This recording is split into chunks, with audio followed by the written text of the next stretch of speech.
अब हम बात करते हैं शिवराज सिंह चौहान की किताब अपनापन की। यह किताब प्रधानमंत्री नरेंद्र मोदी के ऊपर है। सभी को याद होगा कि मैं फिनिक्स पक्षी हूँ, राख के ढेर से फिर जिंदा होकर आ जाऊंगा। ये शिवराज सिंह चौहान ने कहा था। ये बयान 2023 के विधानसभा चुनाव प्रचार के दौरान भोपाल में दिया गया था। इस बयान की जो तात्कालिक पृष्ठभूमि थी, इस बयान की जो तात्कालिक पृष्ठभूमि थी, वो भाजपा उम्मीदवारों की पितृपक्ष में जो घोषणा की गई थी उससे जुड़ी हुई थी। जो सूची पितृपक्ष में आई उसको लेकर कांग्रेस ने तंज किया और कहा, एक कांग्रेसी ने अपना ट्विटर हैंडल पर कहा भी कि अब जो सूची जारी हुई है उसमें शिवराज सिंह चौहान का फोटो भी उस कांग्रेस समर्थक ने अपनी पोस्ट में लगाया था और इस पोस्ट में लिखा था कि श्राद्ध में टिकट बांटने वालों का ही श्राद्ध होता है। ये कांग्रेस की एक प्रतिक्रिया थी जो शिवराज सिंह चौहान के फोटो के साथ आई थी। शिवराज सिंह चौहान संतों का समागम कर उसी दिन हरिद्वार ऋषिकेश गए हुए थे, वहां से ये लौटे थे और एक चुनावी सभा में सीधे वो पहुंचे थे।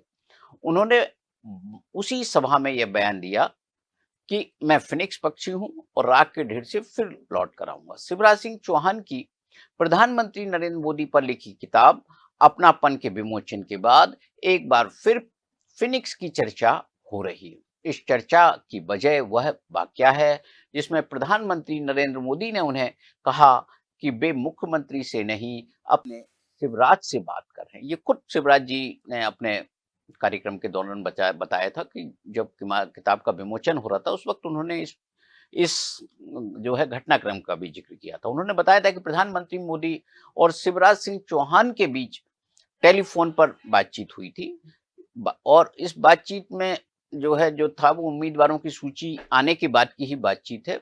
इस सूची में शिवराज सिंह चौहान का नाम नहीं था। उसके बाद प्रधानमंत्री ने उनसे बात की थी।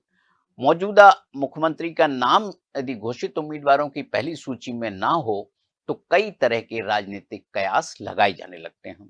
विपक्षी दल कांग्रेस ने इसे मुद्दा बनाया और कहा शिवराज का करियर खत्म। शिवराज सिंह चौहान प्रधानमंत्री मोदी से हुई बातचीत का जिक्र करते हुए अपनी किताब में लिखते हैं कि इसके बाद प्रधानमंत्री मोदी ने राजनीति नहीं मन की बात कही। उन्होंने कहा कि इतनी चिंता क्यों कर रहे हो, ये प्रधानमंत्री ने कहा शिवराज सिंह जी से। उस दिन एकांत में जाओ, अपने भीतर झांको, मन को शांत करो। शिवराज लिखते हैं कि मोदी सिर्फ एक नेता की तरह नहीं बल्कि बड़े भाई की तरह बात कर रहे थे।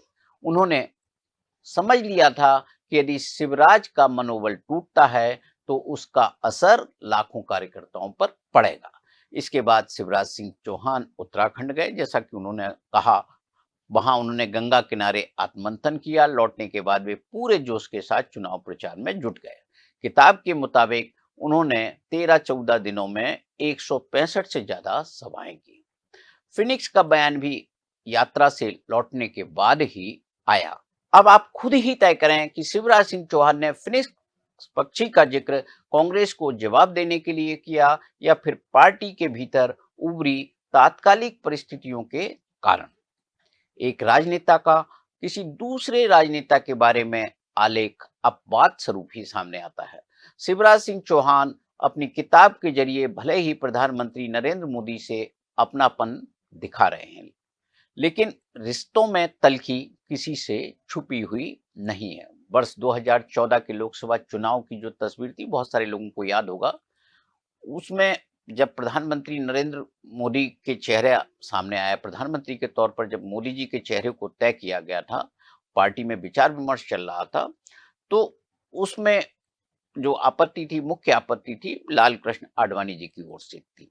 वो मोदी जी के चेहरे पर तैयार नहीं थे। लाल कृष्ण आडवाणी की ओर से जो एक अल्टरनेटिव सुझाया गया था वो था शिवराज सिंह चौहान का नाम। वे प्रदेश के मुख्यमंत्री थे और उन्होंने शिवराज सिंह चौहान का नाम बढ़ाया था प्रधानमंत्री पद के लिए आगे। और यहीं से मोदी जी और शिवराज सिंह चौहान के बीच की जो रिश्ते हैं उनको लेकर कई तरह के सवालात और राजनीति सुनने में मिलती है। 2013 के मध्य प्रदेश के विधानसभा चुनाव में भी शिवराज सिंह चौहान ने चुनाव प्रचार में मोदी के नाम और चेहरे को दूर रखा था। खैर, बात हम करते हैं किताब की करते हैं। दिल्ली में आयोजित किताब के विमोचन समारोह में दो चेहरे मंच पर थे। एक चेहरा पूर्व उप राष्ट्रपति वेंकैया नायडू का था और दूसरा पूर्व प्रधानमंत्री एचडी देवगौड़ा का। किताब के विमोचन के लिए शिवराज सिंह चौहान द्वारा तय किए गए चेहरे भी लोगों को चौंकाते हैं। किताब प्रधानमंत्री नरेंद्र मोदी से जुड़े संस्मरण पर है और उनका सबसे लंबा कार्यकाल भी है। तो इसका जो विमोचन समारोह जो कार्यक्रम था, उसमें राष्ट्रीय स्वयंसेवक संघ के प्रमुख को भी बुलाया जा सकता था या किसी ऐसे चेहरे को भी बुलाया जा सकता था जो मोदी जी के बारे में कुछ जो है अपनी राय भी रखता हो या निर्णायक स्थिति में हो। राष्ट्रपति को भी आमंत्रित किया जा सकता था, राष्ट्रपति भी आ सकती थी, वो भी इस समारोह में सहर्ष शामिल होती। लेकिन जो चेहरे थे वो वेंकैया नायडू और एचडी देवगौड़ा के थे। नायडू और देवगौड़ा ये चेहरे ऐसे हैं जो किसी भी तरह का राजनीतिक संदेश देने की स्थिति में नहीं है। नायडू शिवराज सिंह चौहान के मददगार रहे, ये सारे लोग भाजपा में जानते हैं। नायडू और उमा भारती के रिश्ते में आई कड़वाहट की वजह भी शिवराज सिंह चौहान ही थे। पूरा घटनाक्रम उमा भारती को मुख्यमंत्री पद से हटाए जाने और शिवराज सिंह चौहान की ताजपोशी तक के घटनाक्रम से जुड़ा हुआ है। इसमें बाबूलाल गौर की नियुक्ति और उनके इस्तीफे का भी जो घटनाक्रम है, जो कार्यकाल है, वो भी इसमें शामिल